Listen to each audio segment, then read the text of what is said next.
Hey guys, tonight we're stepping back in time to the 1892nd into a world of flickering gas lamps, scratchy wool, and a sanitation system that's, let's just say, less than ideal. We're going to imagine what it would be like if you, yes you, were to wake up tomorrow morning in a Victorian house. You'd be looking at a lot of dark wood, heavy drapes, and a distinct lack of Wi-Fi. You might think, oh, how charming, how quaint. But trust me, you probably wouldn't last 24 hours. The sheer, relentless discomfort and the endless parade of chores would break you long before you even got to dinner. So, before you get comfortable, take a moment to like the video and subscribe, but only if you genuinely enjoy what I do here. Let me know where you're listening from and what time it is, so we can all feel a little more connected. Now, dim the lights, maybe turn on a fan for that soft background hum, and let's ease into tonight's journey together. Your eyes flutter open, not to the soft chime of your smartphone alarm, but to the deep, oppressive chill of a winter morning. It's an icy slap to the face, a cold that seeps into your bones despite the heavy, down-stuffed quilts piled on top of you. You're lying in a massive, four-poster bed, its dark mahogany posts towering over you like ancient sentinels. The air hangs heavy with the scent of old wood, dust, and something you can't quite place, maybe the faint, lingering smell of coal smoke and candle wax. You reach out a hand, expecting to feel a warm duvet, but instead your fingers brush against a coarse, scratchy wool blanket. The room is cavernous, the high ceilings lost in shadow, and the only light comes from a sliver of weak, grey sunlight struggling to pierce the thick velvet curtains. A mainstream historical fact that will quickly become your reality is the complete lack of central heating. Homes were heated room by room, and only the most important rooms were heated at all. Bedrooms, for the most part, were left to the mercy of the elements. It was a common sight to see people's breath hanging in the air in their own homes. You try to sit up, but the weight of the blankets is surprising. Layers upon layers of heavy fabrics, a top sheet, blankets, quilts, and a bedspread are holding you captive. It's a bit like being buried under a pile of very stiff laundry. You eventually wrestle your way free, shivering as your feet hit the cold, bare floorboards. Your modern pajamas feel thin and utterly useless. A quirky tidbit you probably didn't know is that bed warmth was so highly prized that it was common to have a bed warmer, a metal pan with a long handle, filled with hot coals that would be moved around under the blankets to take the chill off. Some people even used bricks, heated by the fire, wrapped in cloth, and placed at the foot of the bed. But you have none of that, just the bone-deep cold. You're on your own here. As you look around, a wash basin and a pitcher of water catch your eye on a small table. You remember last night's ritual of the servant bringing up the pitcher. You go to touch the water, and it's not just cold. It's brutally, shockingly cold. A thin skim of ice might even have formed on top if it were a particularly bitter night. The concept of hot running water for washing your face is a futuristic dream, a luxury you've completely forgotten you ever had. Historians still argue whether the extreme cold of Victorian bedrooms contributed to the era's robust use of heavy curtains and bed hangings, which were often seen as a status symbol but also served a practical purpose. These hangings trapped some of the body heat and created a small, slightly warmer microclimate around the bed. You, however, just see a lot of heavy fabric and a dust trap. As you shiver, you pull on your nightshirt, a long flannel garment, which does little to fend off the invading cold. You realize the challenge isn't just getting up, it's facing the fact that your day begins with a full-body shiver that won't go away for hours. There are no instant comforts, no quick fixes, no heated blankets. Just you, the chill, and the looming reality that the rest of this house is just as unwelcoming. You're starting to see that this charming life is really just a lot of discomfort and effort.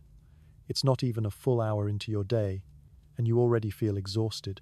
You trudge over to the wash basin, a heavy ceramic bowl sitting on a small wooden stand. Your breath fogs in the air as you dip your hands into the pitcher of water. It's so cold it makes your fingers ache and your skin burn. A thin bar of soap, made from tallow or lye, sits next to the basin. It's not the moisturizing, floral-scented bar you're used to. This is hard, coarse, and barely lathers. You manage a quick splash of water on your face, wincing at the shock of it, and then reach for a towel, a rough, unbleached linen that feels more like sandpaper than terry cloth. There's no gentle pat down here, just a brisk, vigorous scrubbing to get the circulation going. Your skin feels raw, but you are now technically clean, at least by the standards of the day. This is your morning ritual, and it's a stark reminder that personal hygiene wasn't the quick, easy process you know. A mainstream historical fact is that the concept of a daily shower was non-existent. A proper, full-body bath was a rare event, often a weekly or even monthly affair, and it was a logistical nightmare involving boiling water over a fire and lugging it upstairs to a large, portable tin tub. The cold wash basin was the daily compromise. You can only imagine the smell of a full house of people who all follow this ritual, and it's not a pleasant thought. You also find the toothbrush. It's not the plastic-handled, nylon-bristled item you're accustomed to. This one has a bone or ivory handle and bristles made of hog or horsehair, and it's about as pleasant to use as a tiny broomstick. The toothpaste?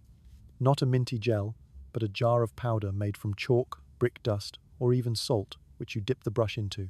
The taste is chalky and abrasive, and you're pretty sure it's doing more harm than good to your gums.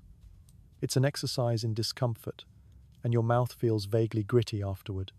A quirky tidbit is that mouthwash was also a thing, but it was usually a very basic concoction. A popular recipe involved mixing a few drops of essence of rosemary, clove, or cinnamon with water. Another involved using a rinse of alum, which is a mineral salt, to harden the gums. You, thankfully, don't have any of this on hand, and you're not sure you'd want to try it anyway. The fact that you just used a brush with animal bristles is enough for one morning. Historians still argue whether the prevalence of these harsh dental powders and brushes was a contributing factor to the high rates of tooth decay and tooth loss among even the wealthier classes. It seems the quest for cleanliness was a double-edged sword, one that often left you with a raw mouth and sensitive gums. As you finish your wash, you glance at the chamber pot tucked discreetly under the bed. The idea of using a modern toilet, a porcelain throne that magically whisks waste away with a simple flush, feels like science fiction. This small, handled pot is the only option for a middle-of-the-night call of nature, and you remember, with a grimace, having to use it. The chambermaid will be responsible for emptying it later, a job you now realize is one of many that makes up the grueling life of a servant.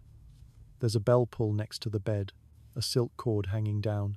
A gentle tug would summon a servant, and you're starting to see why you might be tempted to use it for everything. But for now, you are alone in your room, and the prospect of the day ahead is daunting. There's no quick shower, no easy shave, just the lingering cold and the growing realization that even the most basic acts of modern life are monumental tasks here.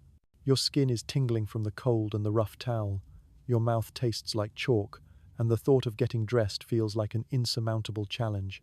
You're only just beginning to realize how much work simply existing in this time period requires.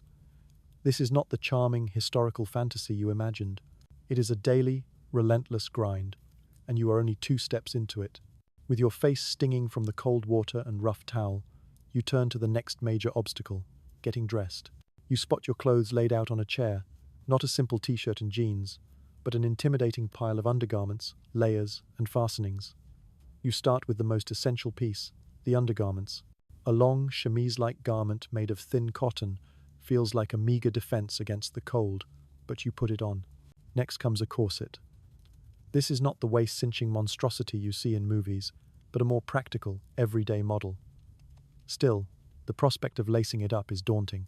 It's a complex network of strings and hooks, and you struggle to pull the laces tight enough to offer support without cutting off your air supply. A mainstream historical fact you now grasp firsthand is that corsets weren't just for fashion.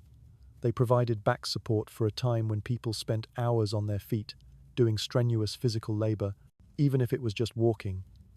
It's a tool, not just a fashion statement, but a very uncomfortable one that restricts your movement and forces you to stand unnaturally straight. You're already a little out of breath just from getting it on. Over the corset, you add a bustle, a small, padded frame that attaches to your waist and provides the fashionable silhouette of the day. It's not just a pillow for your rear end. It's a structured piece of engineering. You tie it into place, feeling the strange, lumpy shape it creates under your clothes. Next, you add a petticoat or two, made of heavy cotton, which rustle and swish as you move. A quirky tidbit is that the fabric of these undergarments and the heavy dresses often made walking a noisy affair. A Victorian lady's approach was often heralded by the sound of her rustling skirts, an audible signal of her presence. It's an oddly public and sensory experience, one that makes you feel both cumbersome and exposed. Finally, it's time for the dress itself. You're presented with a dark, heavy dress made of wool or a similar sturdy fabric. It's not a single piece. It's a complicated construction of a bodice and a long, full skirt. Getting the bodice fastened is a challenge, as a series of tiny hooks and eyes run up the back. You have to twist and contort yourself, and without a servant to help you, it feels almost impossible. This is a task that would have been done for you by a maid in a wealthy household. But you are alone, and you struggle, your fingers fumbling with the small metal fasteners. The skirt is heavy and drags on the floor, and you have to pick it up slightly to avoid tripping over it. The hem is already looking a little dirty from its brief contact with the uncleaned floorboards. You quickly realize that keeping these clothes clean is going to be a monumental effort. Historians still argue whether the restrictive nature of Victorian clothing was a deliberate tool of social control, keeping women from engaging in more vigorous activities, or if it was simply a result of the available materials and the era's aesthetic preferences.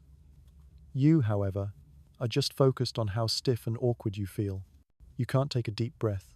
Your arms feel trapped, and the layers are already making you feel uncomfortably warm, even in the cold room. Your shoes are also a challenge, high-topped, lace-up boots with sturdy leather soles. You have to sit down to get them on, pulling the laces tight, and they are not exactly built for comfort. Your modern sneakers feel like a distant, wonderful dream. As you stand up, fully dressed, you feel encased in a heavy, restrictive shell.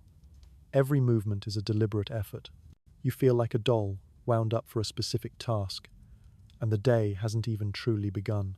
You are now a walking, rustling, and slightly suffocated monument to Victorian fashion, and you're just starting to realize how much work it is simply to exist. Encased in your layers of wool and whalebone, you descend the grand, sweeping staircase. It's a beautiful piece of architecture, polished wood and intricate carvings, but you have to hold your voluminous skirts up to avoid tripping. The house is still cold, the chill from your bedroom following you down. You can hear the sounds of the household stirring, a distant clatter from the kitchen, the muffled voices of servants, and the crackle of a newly lit fire. You make your way to the dining room, a large space dominated by a heavy mahogany table and stiff-backed chairs. The table is already set, not with a placemat and a coffee mug, but with multiple forks, spoons, and knives. This is not a grab-and-go meal. This is a formal production. You take a seat, the heavy fabric of your dress rustling and bunching around you. The meal is served by a maid, a hearty, heavy breakfast. There's thick, porridge-like oatmeal, kippers, smoked fish, and maybe some cold cuts or eggs. It's all very bland and lacks the variety you're used to. You can almost feel your stomach turning at the thought of eating smoked fish for breakfast. A mainstream historical fact is that breakfast for the upper and middle classes was a substantial, multi-course affair designed to provide enough energy for a long day of work or social obligations. It was a caloric powerhouse, and you're now expected to eat it, whether you like it or not. The food is dense and heavy, and you find yourself struggling to finish it. A quirky tidbit that becomes immediately apparent is the lack of proper, modern table manners. You have to be mindful of your posture, keeping your back straight and your hands in your lap when not eating. There's a specific fork for everything, and you're pretty sure you're using them all wrong. The cutlery feels heavy and cumbersome, and you have to be careful not to make too much noise. The conversation is polite and subdued, a far cry from the lively chatter you're used to. Jokes are few and far between, and the atmosphere is formal and a little stiff. You're constantly worried you're going to make a mistake, spill something, or use the wrong fork, and it's making you feel incredibly self-conscious. This simple act of eating is a performance, and you're a terrible actor. As you eat your heavy meal, you notice that the fire in the fireplace is the only source of heat in the room, and it's a constant battle to keep it going. A coal scuttle sits nearby, and you can see a servant periodically coming in to add more fuel. You realize that keeping a house warm is an all-day, all-night job, a constant cycle of tending to fires, carrying coal, and cleaning up the ash. Historians still argue whether the constant maintenance of fires contributed to the era's robust servant class, as it was a task that required constant attention and labor. You, however, are just grateful that someone else is doing it, because you can't imagine having to tend to a dozen fireplaces every day just to keep from freezing. The breakfast is a calorie bomb, and you feel overly full and a little bloated. The food is heavy, and the lack of fresh fruit or vegetables is noticeable. You miss your morning yogurt and your cup of coffee. The tea is strong and bitter, and there's no sugar or milk to sweeten it. The bread is dense and hard, and the butter is unsalted. It's a meal that's designed for a different kind of day, one that involves a lot of physical labor, not sitting at a desk. You feel a little queasy, and you're already anticipating the heavy, difficult-to-digest food that will come later. Your body, accustomed to a modern, lighter diet, is already in shock, and you're starting to realize that surviving in this world is going to require a complete overhaul of everything you know about food and comfort. You've only had one meal, and you're already exhausted. Breakfast is over, a heavy and slightly uncomfortable affair, and you retreat to the morning room, a slightly smaller, less formal space. The cold of the house is pervasive, and you find yourself huddling close to the fireplace, a roaring fire doing its best to push back the chill. You watch a maid kneeling by the hearth, carefully stoking the fire, adding more coal from a heavy scuttle. It's a constant process, and you're starting to understand that this isn't a one-and-done job. This is a battle you fight all day long. A mainstream historical fact is that coal was the primary heating fuel, and it was a messy, dirty, and expensive commodity. A single fireplace could burn through a significant amount of coal in a day, and a large house with multiple fires would have a dedicated staff member, often a young boy or a maid, whose sole job was to tend to them. The effort involved in keeping a house warm is an incredible amount of labor. The coal has to be delivered, shoveled into bags, and then carried through the house, often up and down stairs. The fires themselves have to be started every morning, coaxed into life with kindling and paper, and then constantly fed throughout the day. And then, at the end of the day, there's the job of cleaning out the ashes. It's a never-ending cycle of effort, and it's a constant reminder of the physical labor that underpins this seemingly genteel lifestyle. A quirky tidbit is that the soot and ash from the coal fires coated everything in the house, from the furniture to the walls to the curtains. It was a constant battle against grime, and the air quality inside was often quite poor, a fact you can almost taste as a faint, gritty texture on your tongue. The heavy drapes and upholstered furniture, while beautiful, were also incredible dust and soot traps. You can see why a modern, minimalist aesthetic would never have worked here. It would have just exposed all the grime. As you stare into the mesmerizing flames, you can't help but feel a little useless. In your modern life, you'd simply turn up the thermostat. Here, you're completely dependent on the skills and labor of others. It's a strange feeling of both privilege and powerlessness. You're living a life of leisure, but it's built on a foundation of constant, unseen work. You can't even make yourself a cup of coffee without someone else's help. There's no electric kettle, no pre-ground beans, no instant gratification. You'd have to ask a maid to boil water over the kitchen fire, grind the beans by hand, and then prepare the coffee in a long, drawn-out process. It's a reminder that every small comfort in this world is a product of someone else's labor, and it's starting to make you feel a little uneasy. Historians still argue whether the constant presence of domestic servants in the house, especially in the more public areas like the morning room, created a different kind of social dynamic, one where even private moments were, in a way, observed. You, for your part, are just trying to figure out how to exist without demanding constant attention. You don't want to be a bother, but you also don't want to freeze. It's a delicate balance, and you're not sure you're getting it right. You stand there, close enough to the fire to feel the heat on your face, but far enough away that the heavy wool of your dress doesn't feel like it's going to ignite. The contrast between the warmth of the fire and the cold of the rest of the room is jarring. You've had a heavy meal, you're encased in a heavy dress, and you're stuck in a cold house, constantly battling the elements just to stay comfortable. It's exhausting, and the day has barely begun. The morning passes with the oppressive slowness of a world without instant entertainment. You've read a bit from a heavy, leather-bound book, and you've sat and stared into the fire. The sheer inactivity is jarring. You're used to a world of constant digital stimulation, of scrolling and streaming, but here, the pace is dictated by the sun and the rhythms of the house. You decide to venture outside to break the monotony. Getting ready for this simple journey is another monumental task. You need a hat, a coat heavy, wool, and uncomfortable, and a pair of gloves. There's no quick throw-on of a hoodie and sneakers. You are a walking testament to the layered, complicated nature of Victorian fashion, and you're starting to feel a little claustrophobic. As you step outside, the first thing you notice is the sound. It's not the gentle hum of air conditioning or the distant whoosh of a car on the freeway. It's a chaotic symphony of noise. The clip-clop of horse-drawn carriages on cobblestone streets, the shouts of street vendors hawking their wares, the distant clang of a blacksmith's hammer, and the constant, rhythmic rumble of factory machinery in the distance. It's a loud, vibrant, and incredibly dirty world. A mainstream historical fact you're now experiencing firsthand is that cities were not the clean, organized places they are today. The streets were filled with a mix of horse manure, mud, and garbage. The air was thick with the smell of coal smoke, the unwashed masses, and the general miasma of a city without modern sanitation. You have to be careful where you step, as the streets are a minefield of potential disasters. A quirky tidbit that you find both fascinating and horrifying is the presence of crossing sweepers. These were often children or impoverished adults who would sweep a path in front of you for a small fee, allowing you to cross a muddy or dirty street without soiling your expensive shoes and clothing. The idea of paying someone to sweep the road for you is a jarring reminder of the extreme class divisions of the era. You see one of these children now, a small boy with a dirty face and ragged clothes, looking at you with a mixture of hope and desperation. You feel a pang of guilt, a very modern emotion, and you quickly hand him a coin. Historians still argue whether the extreme filth of the streets contributed to the public health crises of the era or if it was simply a symptom of a larger problem.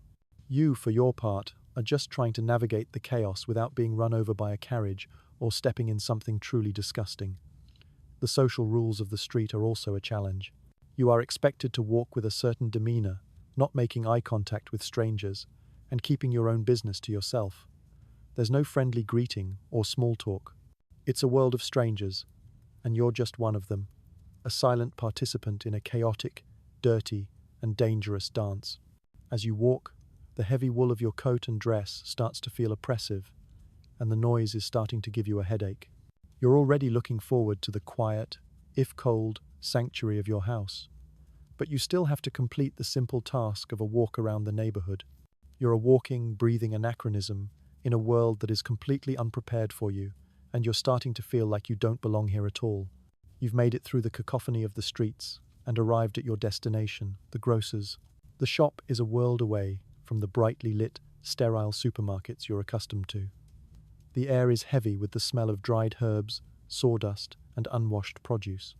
Everything is out in the open, piled high on wooden tables and shelves. There are no plastic-wrapped packages or neatly labeled cans. You're looking at barrels of flour and sugar, open sacks of beans, and wheels of cheese sitting out on the counter. A mainstream historical fact that hits you immediately is the complete absence of refrigeration. Perishable goods were bought and sold daily, and the concept of long-term storage was a logistical challenge. You can see why a large household would need to send a servant to market every single day. The food is fresh, in the sense that it hasn't been sitting around for weeks, but it's also vulnerable to spoilage and pests. You watch the grocer, a man in a grubby apron, serve a customer. He uses a scoop to measure out flour from a large barrel and then pours it into a paper bag. He weighs it on a scale with brass weights and then writes the price down in a ledger. The process is slow and meticulous, a far cry from the quick scan of a barcode. You're also struck by the lack of variety. The seasonal nature of food is incredibly apparent. There are no imported fruits or vegetables, no out-of-season produce. You're getting what's available, and that's it. You miss your summer berries and your fresh avocados. A quirky tidbit is that sawdust was often used to line the floors of shops and butchers to absorb spills and make the floors less slippery. It's an earthy, almost comforting smell, but you know it's also a breeding ground for bacteria, and you're glad you're not walking around in your bare feet.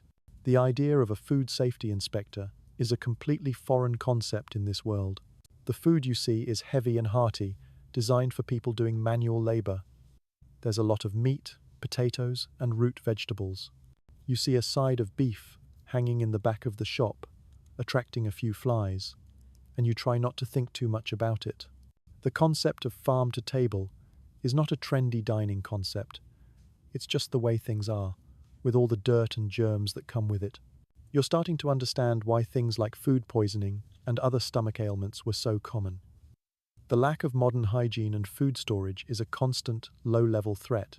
Historians still argue whether the reliance on local, seasonal produce contributed to a healthier diet overall, despite the lack of variety and potential for spoilage, or if the heavy, starch and meat-based diet of the time was a cause of many chronic health issues. You, however, are just trying to figure out what to buy. You're accustomed to buying things you want, but here, you're buying things you need, and the choices are limited. The prices are also a mystery to you. Everything is sold by weight, and the currency is in pounds, shillings, and pence, a system you barely understand. You have to rely on the honesty of the grocer, and you hope you're not being overcharged. You feel incredibly vulnerable and out of your element. This simple task of grocery shopping, which is an autopilot activity in your modern life, is now a stressful, sensory overloading experience.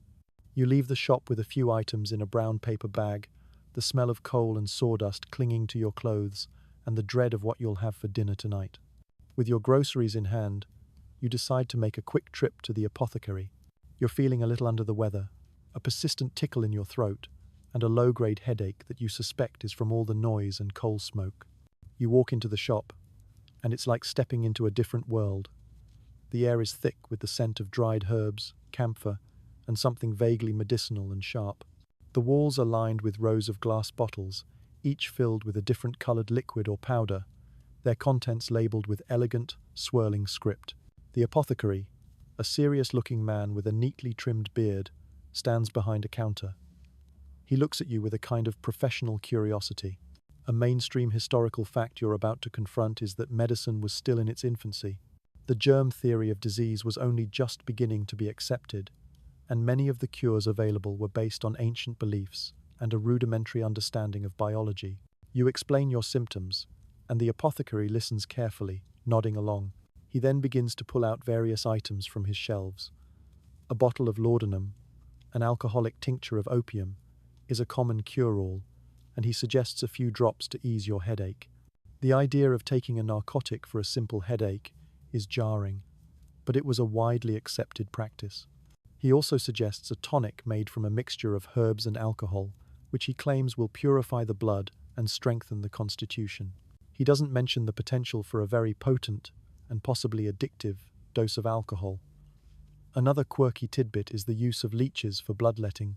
You see a jar of them on the counter, wriggling slowly in a jar of water. Bloodletting was still a common treatment for a wide variety of ailments, based on the ancient theory of humours, and the sight of them makes your stomach turn. The apothecary explains that a good bloodletting can rebalance the system, and you quickly decline the offer. You notice a series of gruesome-looking surgical tools in a glass case, including saws and knives, and you realize that a simple injury or operation would be a horrifying and often fatal event. Anesthesia was still a new and not always reliable technology. Historians still argue whether the widespread use of patent medicines, unregulated, commercially sold concoctions that often contained dangerous ingredients like opium, mercury, and arsenic contributed more to public health problems than they solved. Many of these miracle cures were peddled by charlatans and were often dangerously mislabeled. You, for your part, are just trying to get something for your headache that won't also cause you to become an addict. You settle for a simple herbal tea, and even that feels a little risky. The apothecary weighs out the dried herbs on his scale, folds them into a small paper packet, and hands them to you with a series of precise instructions. You leave the shop with a sense of unease. You realize that a simple cough or a bad fall could be a life-threatening event. There are no antibiotics, no CT scans, no modern painkillers. You are completely at the mercy of this rudimentary medical world, and you are starting to understand why life expectancy was so much lower. Your headache is still there, but you're so rattled by the experience that you almost forget about it. The world of Victorian medicine is not a place you want to be a patient in, and you're starting to realize just how fragile life was in this era. The apothecary's shop is a reminder that the charming historical period you're in is a lot more dangerous than you ever imagined. Shaken by your visit to the apothecary, you return to the relative safety of your house, but the quiet doesn't last. The afternoon brings a fresh set of social obligations, a series of formal visits you're expected to make. Your first task is to manage the intricate dance of social calls and calling cards. This isn't a quick text or a social media DM. This is a highly ritualized and non-verbal form of communication that speaks volumes about your social standing and intentions. You must put on your best afternoon dress, hat and gloves, and you feel the familiar weight and constriction of the clothes all over again. You're not just going for a walk, you're a walking billboard of your social status. You are equipped with a small silver card case containing your calling cards. These are not business cards. They're small, elegant pieces of engraved pasteboard with your name and the family's address. A mainstream historical fact is that these cards were essential for navigating polite society. You would leave them at a house to announce your presence, to convey a greeting, or to express condolences. The number of cards you left, and whether you folded the corner or not, all held specific meanings. For example, a folded corner meant you had called in person, while leaving a card without a fold might indicate a more formal, less personal visit. The whole system is a silent language, and you're struggling to remember the grammar. You're worried that you'll commit a social faux pas by folding the wrong corner or leaving the wrong number of cards. It's an anxiety-inducing performance, and you can't even practice ahead of time because the rules are so subtle. A quirky tidbit that you find amusing is the use of the at-home card. These were cards that announced a specific day and time when a lady would be at home to receive visitors. If you showed up on a day that wasn't specified, you would be politely, but firmly, turned away. The whole system was designed to create a sense of exclusivity and to manage the flow of visitors. But it feels incredibly formal and a little ridiculous to you. You can't imagine a world where you have to declare in advance when you'll be available for visitors. It's so rigid and controlled, and it makes your modern, spontaneous life feel like a chaotic dream. Historians still argue whether the complexity of the Victorian calling card system was a deliberate way to exclude people from different social classes who weren't familiar with the rules, or if it was simply a practical system that evolved to manage the large number of social obligations. For you, it just feels like an unnecessary hurdle. You visit a few houses, your maid waiting outside with the carriage, and you carefully leave your cards with the butler or maid at the door. You don't get to see your friends. You just get to leave a piece of paper that says you were there. It's a hollow and formal gesture, and you realize that your modern idea of popping by is completely foreign here. You're not building a friendship. You're maintaining a social obligation, and the two are very different things. You return home feeling exhausted and a little disconnected, and you've only been out for an hour. The day continues to feel like a series of performances, and you're starting to get tired of playing a part. Returning home from your social calls, you're greeted by the comforting, though slightly smoky, warmth of the house. The day's next major event is afternoon tea, and you're starting to understand that this isn't a simple break with a cup of Earl Grey. It's another highly ritualized performance. You're led into the drawing room, a brightly lit space with heavy velvet curtains and ornate furniture. A silver tea service sits on a low table, gleaming in the light of the fire. The maid, with quiet efficiency, brings in a tray of small sandwiches, cakes, and scones. You're told to take a seat, and you feel the familiar stiffness of the heavy fabric of your dress as you do. This is not a time to relax. It's a time to be on your best behavior. A mainstream historical fact you're about to experience is that afternoon tea was invented by the Duchess of Bedford in the mid-19th century as a way to bridge the long gap between a late lunch and an even later dinner. It quickly became a social institution, a time for gossip and polite conversation. The rules of engagement are strict and subtle. You must hold your teacup just so, with your pinky finger extended, but not too far. You must not slurp or make a sound as you drink. The conversation should be light and polite, no heavy topics, no controversial subjects. You're expected to make small talk, and you're finding that a little challenging, as your modern sensibilities don't always translate well to this world of strict social decorum. You're worried you're going to say something that will be considered vulgar or inappropriate. A quirky tidbit that you find amusing is the etiquette of the sandwich. The small, crustless sandwiches are meant to be eaten in 2 bites, no more. The cakes are meant to be eaten with a fork, and the scones are meant to be broken by hand, never cut with a knife. You're also expected to offer the other person a scone or a cake before you take one for yourself. It's a lot of little rules that you have to remember, and you're pretty sure you're breaking at least half of them. You feel like you're in a high-stakes game of memory, where a wrong move could lead to social ruin. You're also struggling with the food itself. The cakes and scones are heavy and a little dry, and the sandwiches are bland. The tea is strong and bitter, and you're not a fan of the milk and sugar that are offered. You miss your modern lattes and cappuccinos, but you're a long way from the nearest Starbucks. Historians still argue whether the formality of afternoon tea was a way to maintain social order and class distinctions, or if it was simply a natural evolution of a social gathering. For you, it just feels like a lot of work. You're trying to have a relaxing break, but it's anything but. You're constantly worried about your posture, your manners, and your conversation. You're not enjoying the food or the drink, and you're starting to get tired of being so performative. The afternoon is a long, drawn-out affair, and you're looking forward to the quiet of your room. But you know that another series of social rituals awaits you, and you're starting to feel a little defeated. The simple act of having a cup of tea, which you've always associated with comfort and relaxation, is now a source of stress. You're beginning to realize that every single thing in this world, even the smallest act, is a performance, and you're a tired, amateur actor. Afternoon tea finally concludes, leaving you with a lingering feeling of social exhaustion. You retreat to a quiet corner of the house, hoping for a moment of genuine solitude. Your modern mind, however, immediately seeks out distraction. You wander about the mail, expecting to find a stack of bills and perhaps a catalogue. The idea of getting a letter or a package feels like a small connection to the outside world, a tiny break in the oppressive formality of your day. But here, the mail is a far more complex and ponderous affair. You ask a servant about it, and they explain the process. A mainstream historical fact is that the postal service was a marvel of the age, but it was also incredibly slow by today's standards. A letter sent from one city to another could take days to arrive, and a letter sent from a far-flung corner of the British Empire could take months. There was no overnight delivery, no express shipping, and no concept of a tracking number. You are shown a pile of letters and newspapers, all delivered by a postman who walked a specific route, rain or shine. The letters are not in envelopes, but are folded and sealed with wax. A quirky tidbit is that the cost of postage was often paid by the recipient, not the sender. This meant that if you received a letter from a friend, you would have to pay a small fee to the postman to receive it.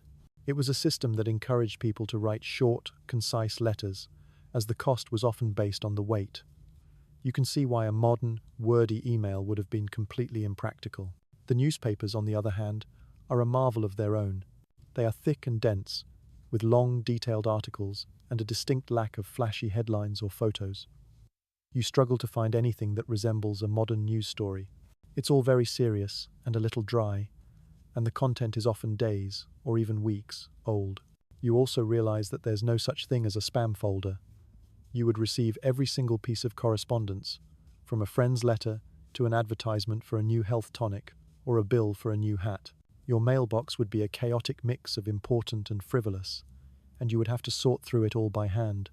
The idea of receiving a text message or an email, an instant form of communication, feels like a magical, futuristic dream. The concept of communication is not one of instant gratification. It's one of patience and waiting. You're starting to understand why people in this era were so patient, because they had to be. Historians still argue whether the slow pace of communication contributed to a stronger sense of community and a deeper appreciation for the written word, or if it simply made people more isolated and less connected to the wider world. You, for your part, are just trying to figure out how to write a letter.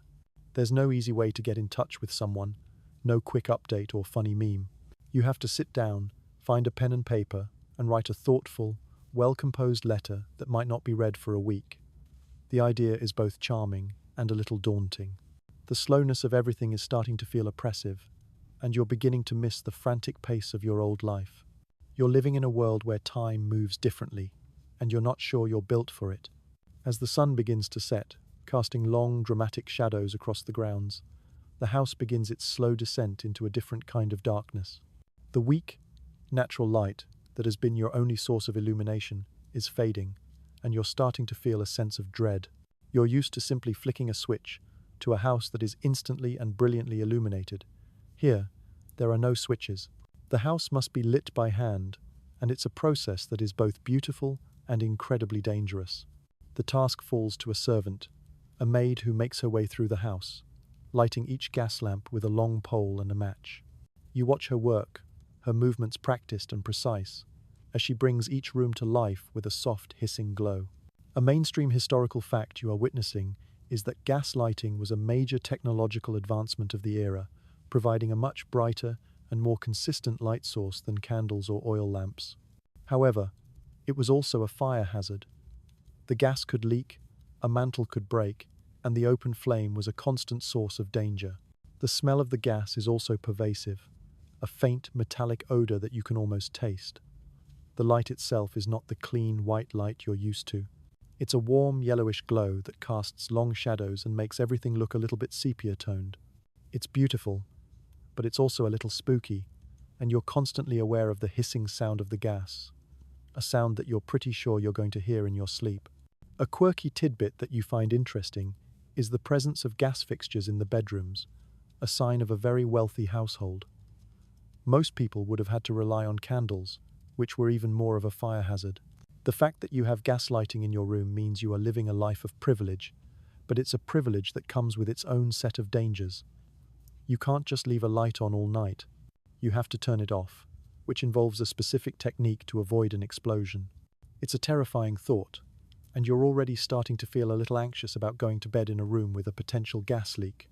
The idea of a fire is a very real and present danger, and you're starting to see why a servant would have to patrol the house at night to make sure all the lights were out and the fires were banked. Historians still argue whether the advent of gas lighting contributed to a change in social habits, allowing for longer evenings of entertainment and reading, or if it simply made the dangers of fire and gas leaks more common. You, however, are just trying to get used to the idea of a house that is not fully and brightly lit. There are dark corners and unlit hallways, and the flickering light of the gas lamps makes everything look a little strange and unfamiliar. It's a world that is not built for easy navigation in the dark, and you are starting to feel a little bit like a ghost in your own house. The transition from day to night is not a quick flip of a switch. It's a long, slow, and slightly dangerous process, and you're not sure you're ready for it. The gas lamps hiss and flicker, casting dancing shadows on the walls, and you realize that a cozy night in this era is a lot more complicated than you ever imagined. You miss your lamp and your phone's flashlight. The house is now a maze of flickering gaslight and deep shadows. The hissing of the lamps is a constant, low-level background noise, a sound you're sure will haunt your dreams. Your stomach, which has been grumbling since your heavy breakfast, now signals the next social event of the day, the evening meal. This isn't a casual dinner you throw together after work. This is a grand, formal affair. You are ushered into the dining room, a space that feels even more cavernous and imposing in the gaslight. The table is laid with a crisp white tablecloth, silverware, and multiple glasses. A mainstream historical fact is that the evening meal for the upper and middle classes was a multi-course production, often lasting for hours, and it was a public display of wealth and social standing. It was less about the food and more about the performance of a certain kind of lifestyle. The meal begins with a clear soup, a thin, watery concoction that does little to fill you up. This is followed by a fish course, served with a delicate sauce. You are then presented with a joint, a large piece of roasted meat, often beef or lamb, which is carved at the table by the head of the household. This is the centerpiece of the meal, a symbol of the family's prosperity. You're given a hearty portion, along with a variety of boiled vegetables that are a little bland and overcooked. The food is heavy and rich, a stark contrast to the modern, lighter cuisine you're used to. You feel your stomach groaning under the weight of it all. You are also expected to partake in a variety of other dishes, a game course, a cheese course, and a dessert, all served in quick succession by the dutiful servants. A quirky tidbit that you find both fascinating and a little horrifying is the conversation at the dinner table. It is a very formal and controlled affair. The conversation is meant to flow from one topic to the next in a polite and structured way. You are expected to make small talk, to comment on the food, and to ask about the day's events, but you are not allowed to be too personal or to bring up controversial topics. You're also expected to follow a series of unspoken rules, like not starting to eat until the host does, and not picking up your fork or spoon until the dish is in front of you. It's a performance, and you're constantly worried you're going to break one of the rules. You try to tell a joke, a light-hearted one about a funny anachronism, but it falls completely flat, and you are met with a few polite but confused smiles. It's a moment of real social awkwardness. Historians still argue whether the formality of the Victorian dinner party was a way to maintain social order and class distinctions, or if it was simply a natural evolution of a social gathering. You, however, are just trying to figure out which fork to use. You feel a little like you're in a museum, surrounded by artifacts, and you are one of them. The food is heavy, the conversation is stiff, and the air is thick with the hissing of the gas lamps. You're starting to feel a little claustrophobic. The evening meal is a long, drawn-out affair, and you're starting to get tired of playing a part.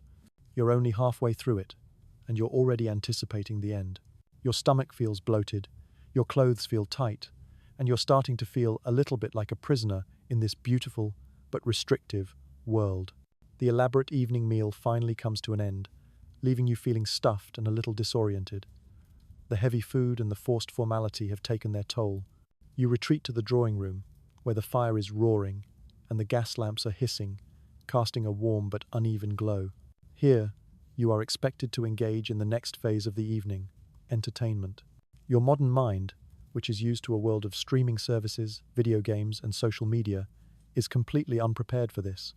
There is no television, no radio, no electricity, and no instant gratification.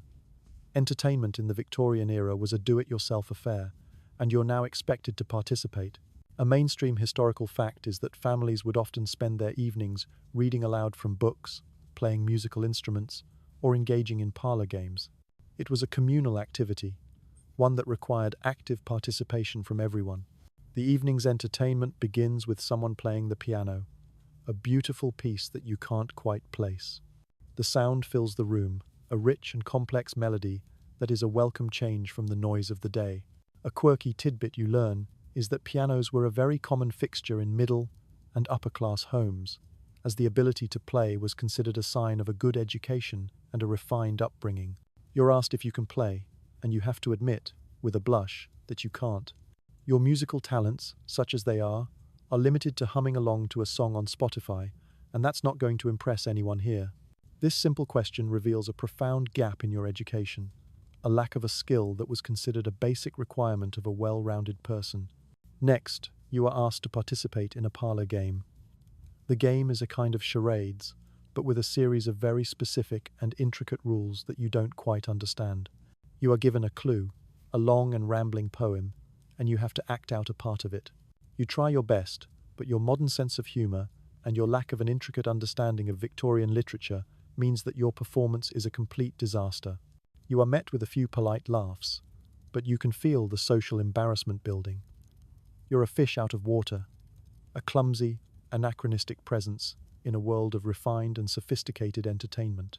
The sheer effort of trying to be entertaining is exhausting, and you're starting to feel a little defeated.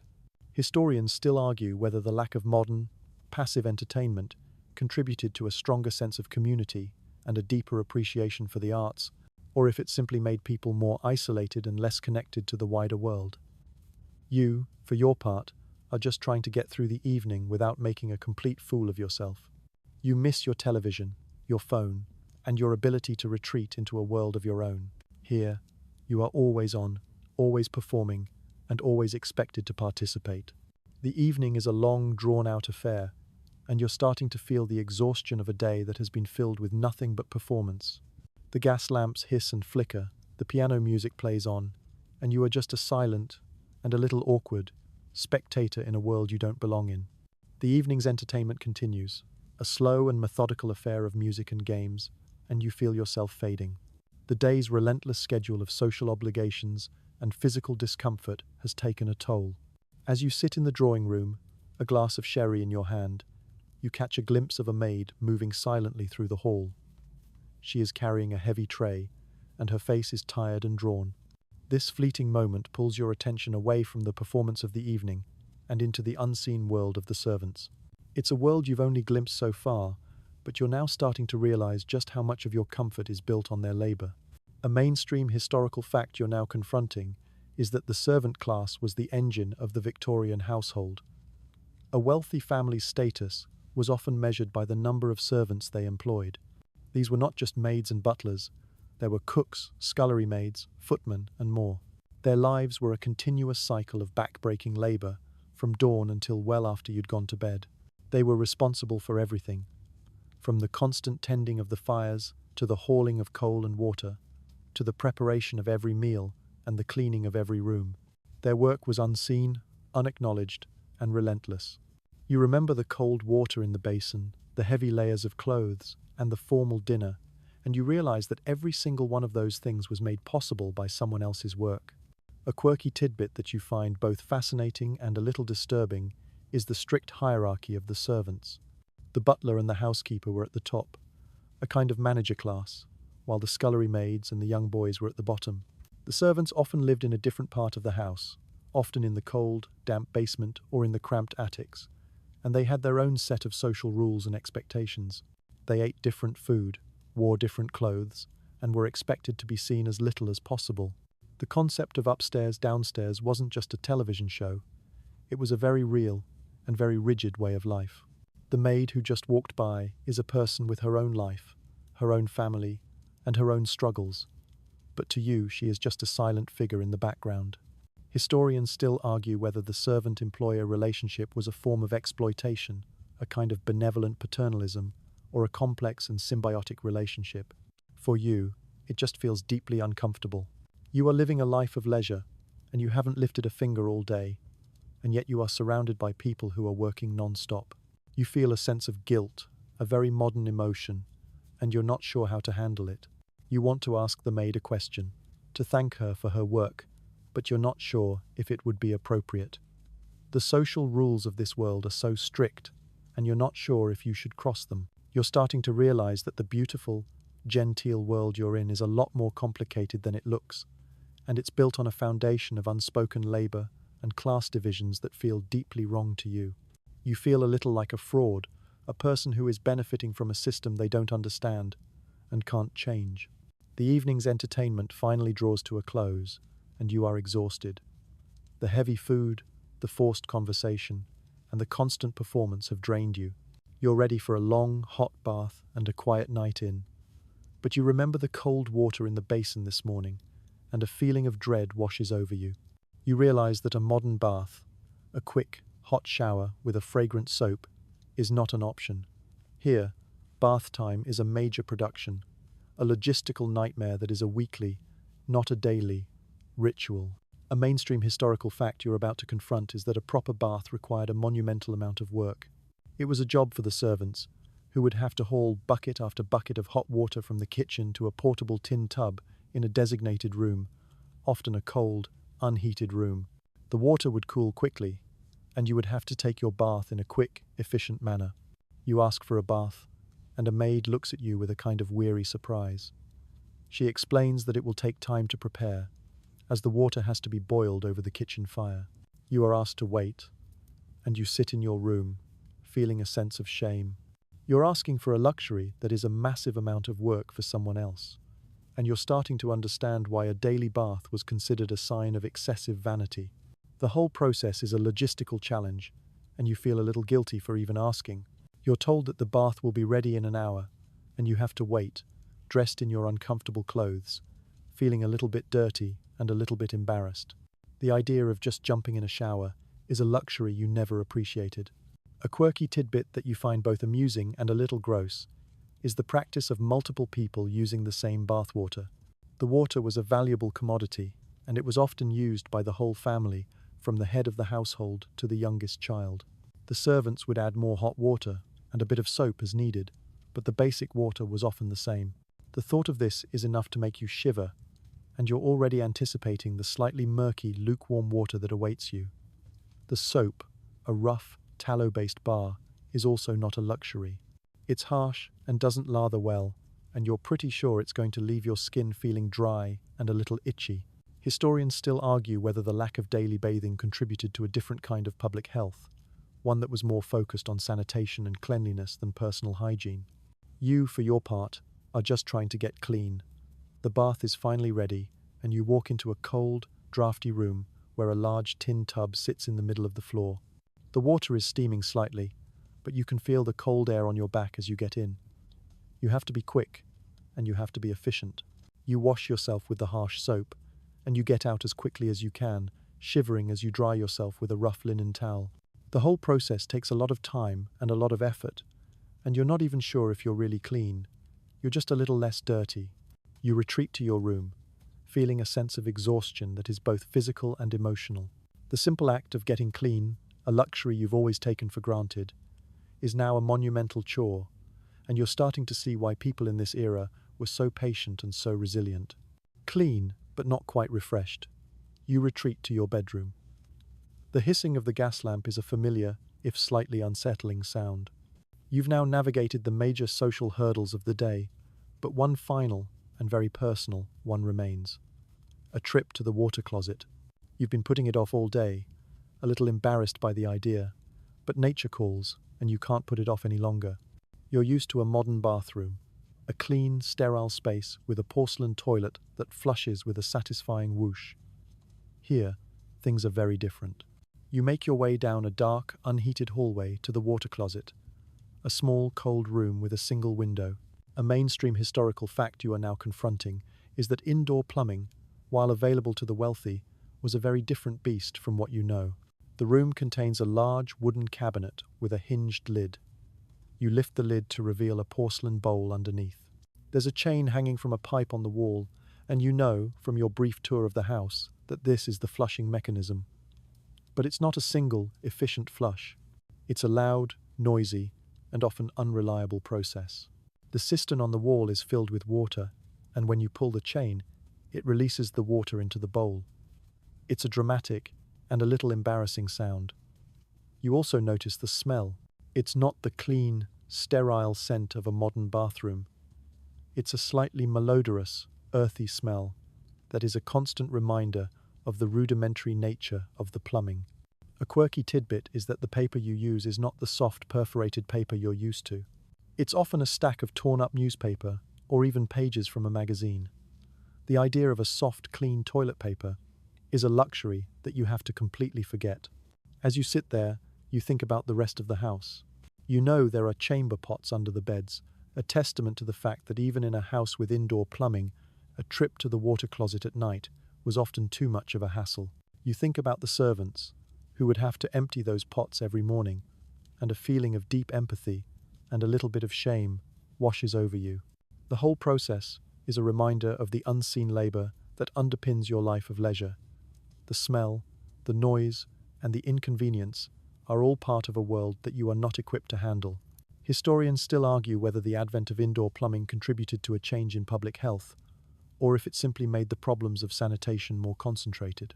You, for your part, are just trying to get through the experience as quickly as possible. You pull the chain, and the loud, gushing sound fills the small room. The water flushes the contents away, but not completely, and you have to pull it again. It's a frustrating and a little bit gross experience, and you're starting to get a headache from the smell. You leave the room, feeling a sense of unease. You're starting to realize that the charming, historical world you're in is a lot less glamorous and a lot more human. Your modern, sanitized sensibilities are in a state of shock, and you're starting to miss the simple, effortless act of a toilet flush. You return to your room, feeling a bit of a grim satisfaction that you've survived the day's final and most personal hurdle. The gas lamp is still hissing, but the light is starting to feel a little more comforting. You sit down in a heavy, upholstered chair, and your mind turns to the logistics of the household. In your modern life, bills are paid with a click of a button, and finances are managed by an app on your phone. Here, everything is done by hand, and you realize you have no idea how any of it works. A mainstream historical fact you're now confronting is that managing a household was a complex and meticulous affair. The head of the house, usually the wife, was the chief financial officer, responsible for keeping the books, paying the servants, and managing all the purchases. You find a heavy ledger on a desk in the corner of the room, a thick book with a leather cover. Inside, it's filled with neat, handwritten columns of figures. You see entries for the grocer, the butcher, the coal man, and the apothecary. The currency is in pounds, shillings, and pence, a system that is completely foreign to you. You try to read the entries, but the numbers don't make sense. A shilling is 12 pence, and 20 shillings make a pound, but you have no idea how any of that translates to the cost of a loaf of bread or a pound of meat. It's a completely different way of thinking about money, one that is based on physical currency and a complex system of mental arithmetic. The idea of a debit card or a digital transfer is a futuristic dream. A quirky tidbit that you find interesting is the existence of the penny dreadfuls. These were cheap, popular serial novels, often with lurid and sensational content that cost a penny. The fact that a single, one-penny purchase was a significant enough transaction to have its own slang term shows you just how much a single penny was worth. It's a reminder that money was a much more tangible and much more valuable commodity. The idea of a shopping spree would have been completely alien to this world. Every purchase was a careful calculation, a negotiation, and a handwritten entry in a ledger. Historians still argue whether the detailed, handwritten nature of Victorian bookkeeping contributed to a stronger sense of financial responsibility, or if it simply made the process more difficult and prone to error. For you, it just feels like a lot of work. You look at the ledger and feel a sense of overwhelming responsibility. You are not just a consumer, you are a manager, a bookkeeper, and a financial officer, and you have no idea what you're doing. The idea of making a mistake, of underpaying a servant or overpaying a vendor, is a source of real anxiety. You close the ledger, feeling a little defeated. You've now realized that the life of a Victorian lady is not just one of leisure and social calls, it's one of constant, detailed, and often tedious work. The day has been a series of performances, and now, even in the quiet of your room, you are faced with another one, the performance of competence. The gas lamp hisses, the ledger sits on the desk, and you feel the weight of a world that is not built for you. The day is now officially over, and you are exhausted. The weight of the heavy food, the oppressive clothes, the social performance, and the sheer mental effort of trying to navigate this world has taken its toll. You have one final piece of the puzzle to confront: laundry day. You're not doing it yourself, of course. That would be unthinkable. But you've seen the laundry room, a hot, steamy, and loud place in the basement of the house, and you know the sheer amount of work that goes into keeping all the clothes clean. You're used to throwing a load in a machine and coming back an hour later to a clean, fresh-smelling pile. Here, it's a marathon, not a sprint. A mainstream historical fact you're now confronting is that laundry day was an all-day, and often a multi-day, affair. It was a brutal, back-breaking, and incredibly physical job. The process began with sorting the clothes, a massive pile of garments that had to be separated by color and fabric. Then came the soaking, often in a large copper boiler filled with water and lye soap, which had to be heated over a fire. The clothes were then agitated with a dolly peg, a long stick with a plunger at the end, a manual process that was incredibly labor-intensive. The clothes were then put through a wringer, a hand-cranked machine that squeezed the water out, and then rinsed again. It was a long, messy, and physically demanding process, and you can only imagine the smell of the lye soap and the hot, steamy air of the laundry room. The clothes were then hung to dry on a clothesline outside, a process that was dependent on the weather. If it rained, the clothes would have to be dried inside, often in front of a fire, and the house would be filled with the damp smell of drying laundry. A quirky tidbit that you find interesting is the use of bluing. This was a blue dye, often a small cube of indigo, that was added to the final rinse water. It didn't actually clean the clothes, but it made them look whiter and brighter by counteracting the natural yellowing of the fabric. It was a trick of the trade, a simple but effective way to make the clothes look cleaner than they were. The fact that a laundrymaid would have to know this trick is a testament to the skill and knowledge required for this job. You also realize the sheer number of clothes that would have to be washed. Your heavy wool dress, your petticoats, the bedsheets, the tablecloths. It's a never-ending cycle of washing, drying, and ironing, and it's a job that is never truly done. Historians still argue whether the invention of the washing machine, which was a very rudimentary and manual machine in the 19th century, contributed to a change in the social status of domestic servants, or if it simply made their job a little less physically demanding. You, for your part, are just grateful that you don't have to do it. You're also feeling a sense of deep appreciation for your modern washing machine, a piece of technology that you've always taken for granted. You look at your clothes, which feel a little stiff and smell a little bit of smoke, and you realize that every clean garment in this house is a product of someone else's hard, physical labor. The day has been a series of performances, and now, even the simple act of getting clean has been a massive effort for someone else. You are starting to feel a little bit like a parasite in this beautiful but brutal world. Lying in your massive, heavy bed, the day's exhaustion weighs on you like a physical force. The smell of coal smoke, the taste of the bitter tea, the scratchy feel of the wool, it's all a sensory overload that your modern brain is struggling to process. You feel a small tickle in your throat, and a cough escapes you. It's a small, insignificant thing, a simple cold, but a sudden fear grips you. In your modern life, a cold is an annoyance, a reason to take a day off and binge watch a show. Here, it's a potential death sentence. A mainstream historical fact you are now confronting is that the simplest of ailments could become a life-threatening crisis. There were no antibiotics, no readily available painkillers, and a complete lack of modern medical diagnostics. A simple bacterial infection, which is easily treatable today, could quickly turn into sepsis and kill you. You remember your visit to the apothecary and the horrifying leeches. The thought of having to rely on those rudimentary and often dangerous cures makes you feel a cold sweat. You are a walking, breathing anachronism, a person with a modern immune system that is completely unprepared for this brutal new world. A quirky tidbit that you find both fascinating and horrifying is the widespread belief in miasma theory, the idea that diseases were caused by bad air or noxious fumes.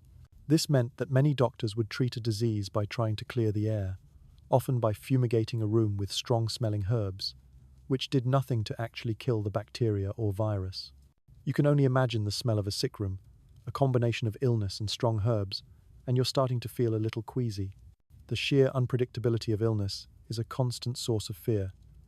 A scraped knee could lead to an infection that could lead to an amputation. A bad cough could be tuberculosis, a disease that killed millions and had no cure. A stomachache could be cholera, and a headache could be a brain hemorrhage. There's no easy way to get a diagnosis, no quick trip to the ER. You would have to rely on a doctor, a man who, at best, would give you a tincture of opium and tell you to rest. At worst, he would bleed you with a leech and call it a cure.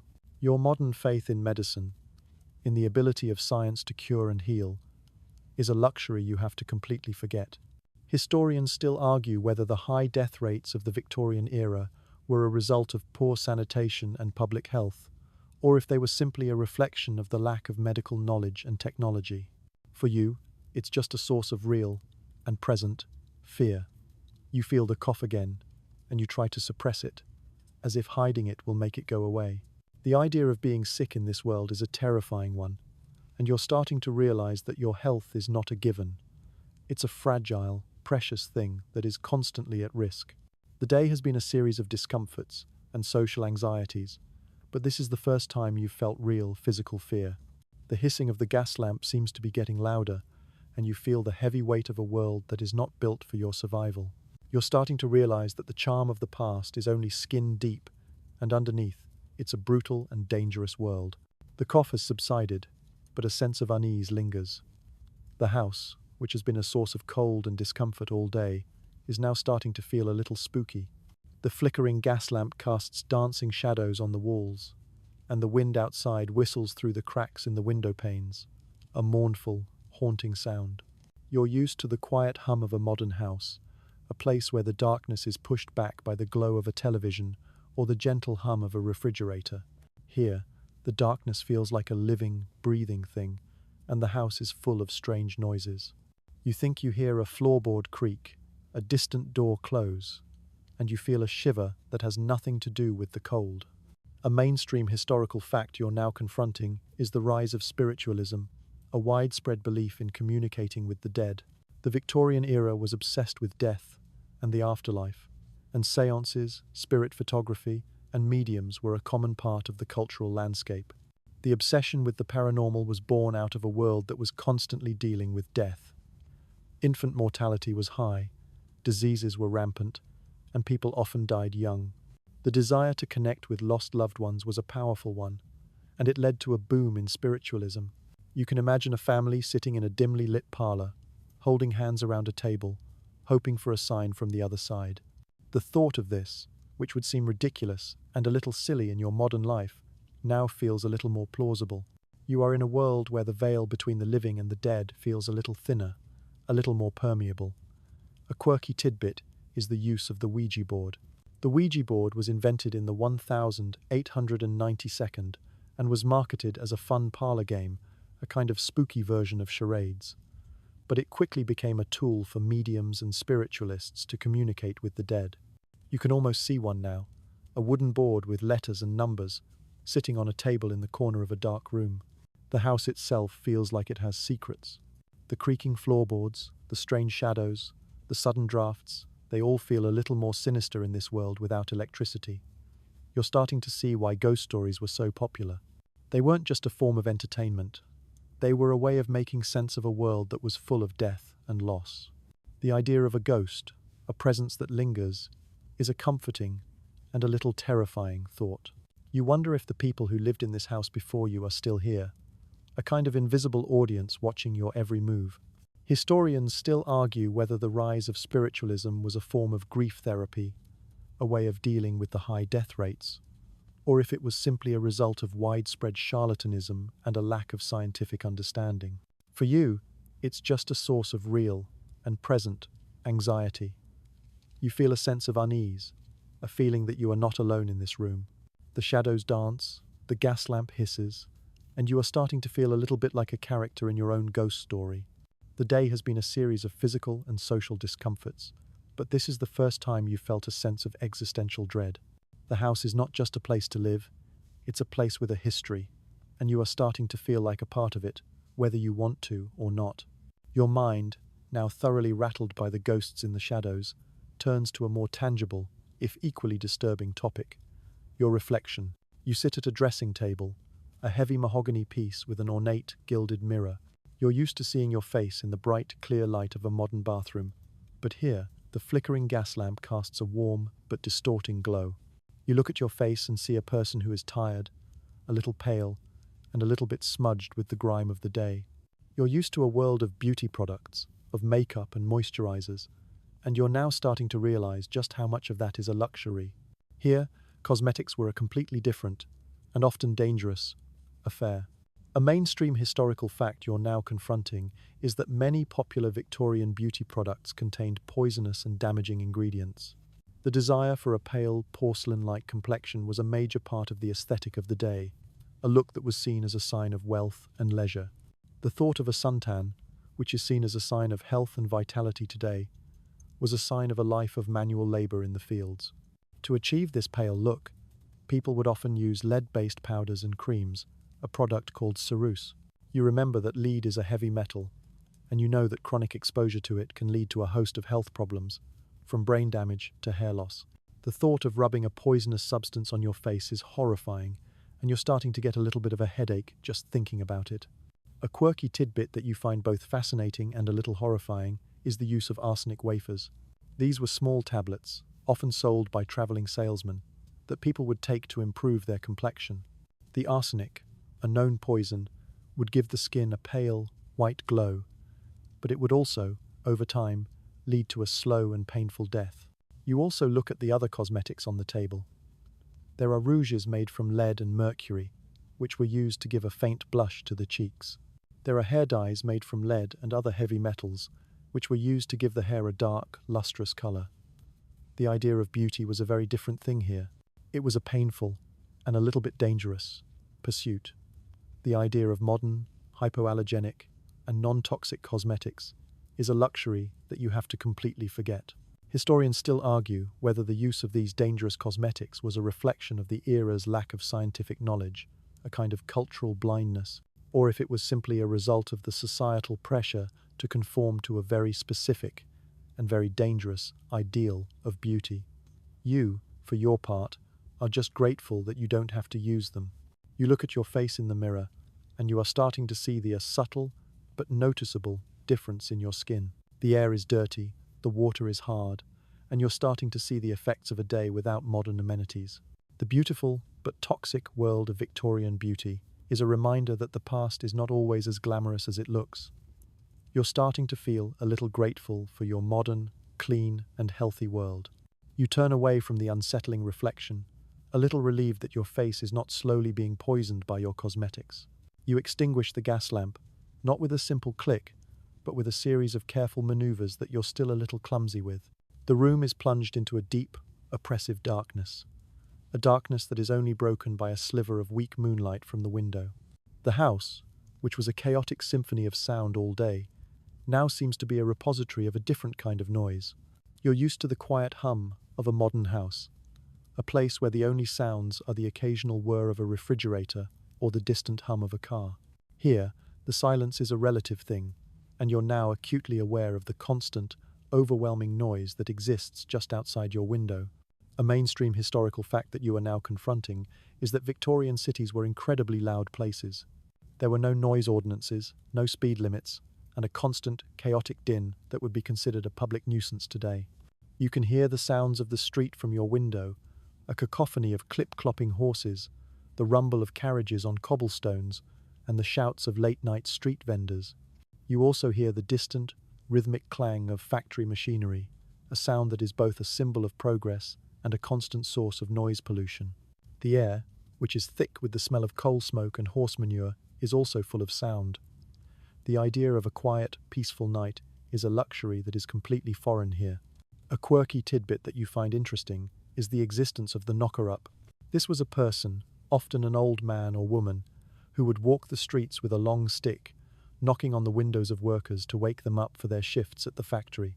The sound of this constant, rhythmic tapping would have been a common part of the soundscape of the early morning. It's a reminder that the world was not a peaceful place, even in the quiet of the night. You're also starting to hear the sounds of the house itself. The creaking of the floorboards, the groaning of the old wood, the rattling of the windows. They all sound a little more sinister in the darkness. Historians still argue whether the constant noise of the Victorian city contributed to a different kind of public health, one that was more focused on mental fortitude and a kind of inner resilience, or if it simply led to more stress and a constant state of low-level anxiety. You, for your part, are just trying to get some sleep. The noise from the street is a constant, low-level buzz, a reminder that the world is a chaotic and dirty place, and you are just a small, insignificant part of it.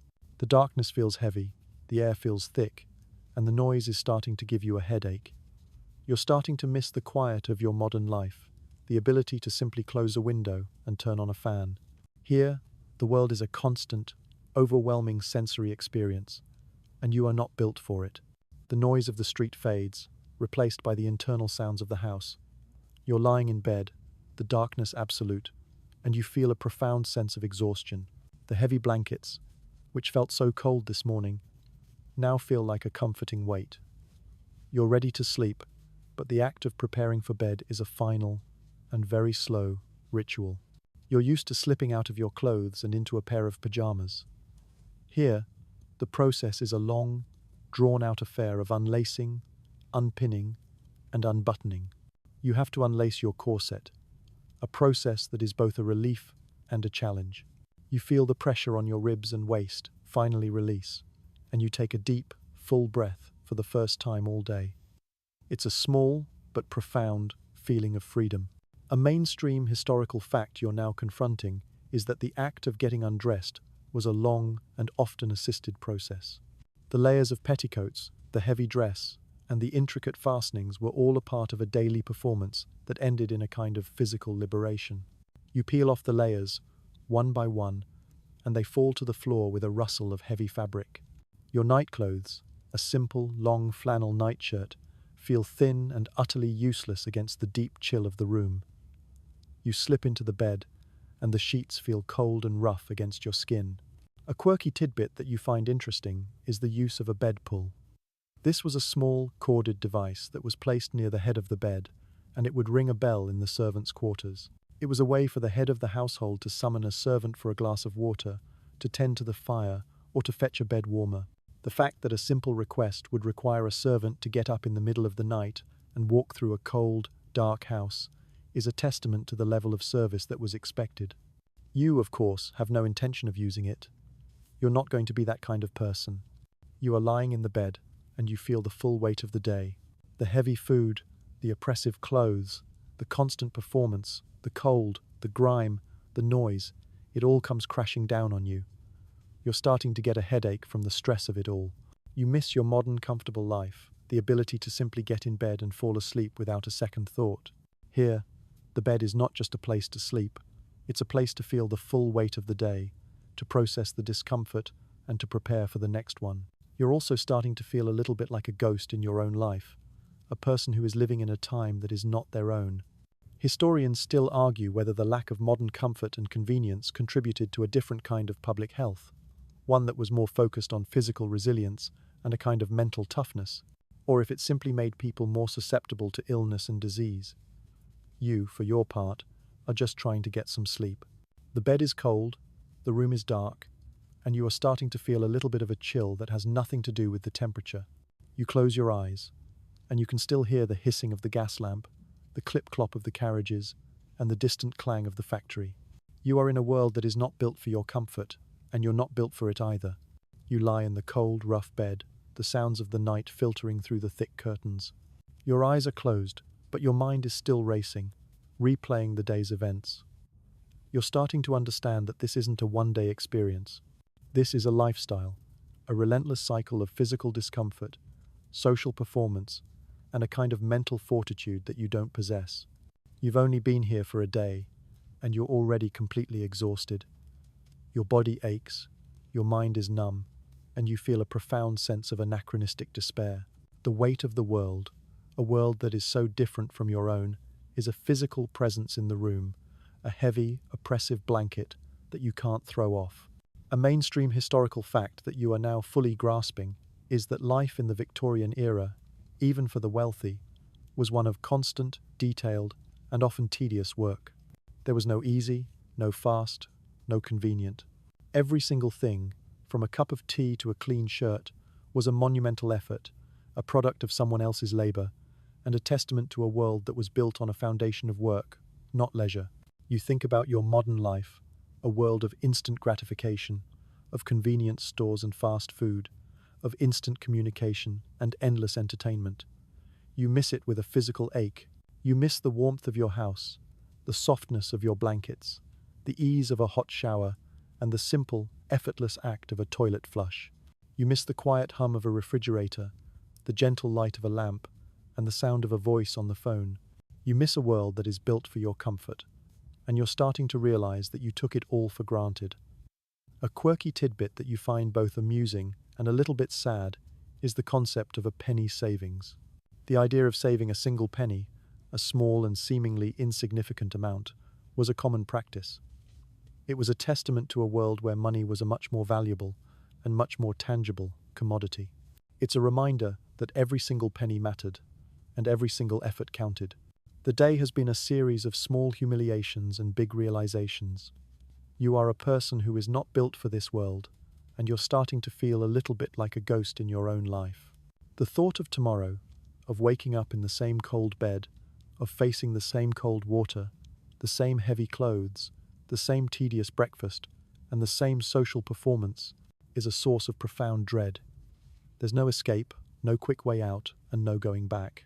The past is not a charming historical fantasy. It's a brutal, dirty, and relentless reality, and you are not built to survive it. Historians still argue whether the extreme discomfort and high death rates of the Victorian era contributed to a certain kind of resilience, a kind of mental fortitude that is lacking in the modern world, or if it simply made people more susceptible to stress and anxiety. For you, it's just a source of real and present dread. You feel the cold of the room, the roughness of the blankets, and the weight of a world that is not built for you. You close your eyes, and you can still hear the hissing of the gas lamp, the clip-clop of the carriages, and the distant clang of the factory. You're in a world that is not your own, and you're not sure you'll ever get out. The last of the flickering light from a distant gas lamp outside your window finally goes out. The deep darkness settles in, thick and velvety, and the silence is punctuated only by the soft, rhythmic groan of the old house settling for the night. You pull the heavy blankets up to your chin, finding a small, warm pocket of air, and you try to empty your mind of the day's relentless procession of discomforts. Forget the cold of the water basin, the scratch of the wool, the hissing of the lamps. Let the sounds of the street recede into a gentle, distant hum, a lullaby of a long-gone world. Breathe in the cool, still air, and let the heaviness of the day's meal become a vague, comforting warmth in your stomach. The anxieties of the calling cards, the fear of the apothecary, the performance of the dinner table, they are all fading now, like old photographs in the fading moonlight. The house is a slumbering giant, and you are just a small, insignificant part of its long, quiet history. Let your muscles relax, your thoughts drift, and your mind settle. The day is over. It was a long one, a hard one, but it is done. There is nothing left to do now but to rest. Close your eyes and let yourself sink into the quiet and the dark and the deep, deep sleep that you have more than earned.